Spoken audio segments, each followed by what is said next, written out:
నువ్వు అనాథగా మిగిలిపోకూడదని, నా కూతురికి స్నేహితురాలివని, నా కూతురు లాంటి దానివని నా ఇంటికి తెచ్చిపెట్టుకున్నాను.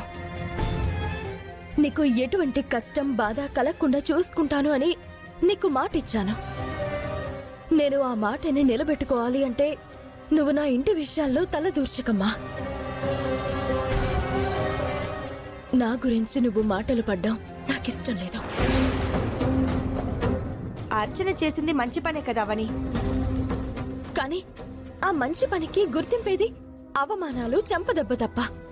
ఇది వరకు అర్చన తాళపత్రాలని చదివితే నమ్మేవాళ్లు, ఇప్పుడు నాటకం అంటున్నారు.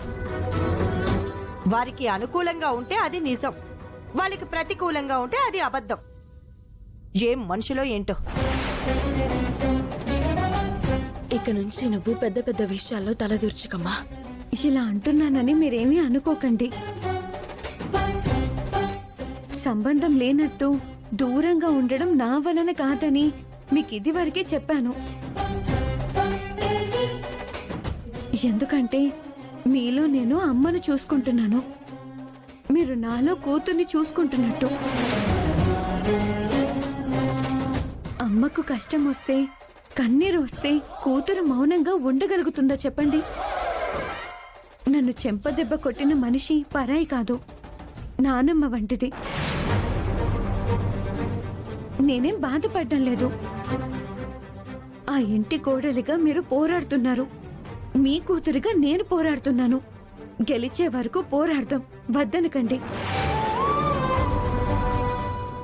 3 పూటలా 3 ముద్దలు తిని బతికేయడానికి రాలేదు నేను. మీ 3 ముళ్లకు అండగా ఉండాలని వచ్చాను. అందుకే శ్రీకర్ సార్ పెళ్లి ఆ మాయతో జరగకూడదని అనుకుంటున్నాను.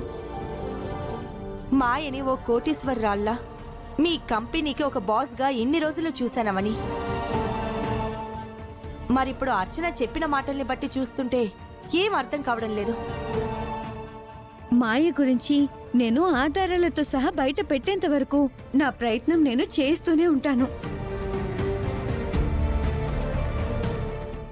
ఈ రోజు వాళ్ళు నన్ను దూరం నెట్టొచ్చు, కానీ ఏదో ఒక రోజున నాతో వాళ్ళకి అవసరం ఉంటుంది కదా. ఎందుకంటే నా అత్తయ్య లాంటి జాతకం గల బిడ్డ నా కడుపున పుట్టింది. ఏదో ఒక రోజున నా అక్షయ నా దగ్గరకు వస్తుంది, విగ్రహం విషయంలో వాళ్ళకి సహాయం చేస్తుంది.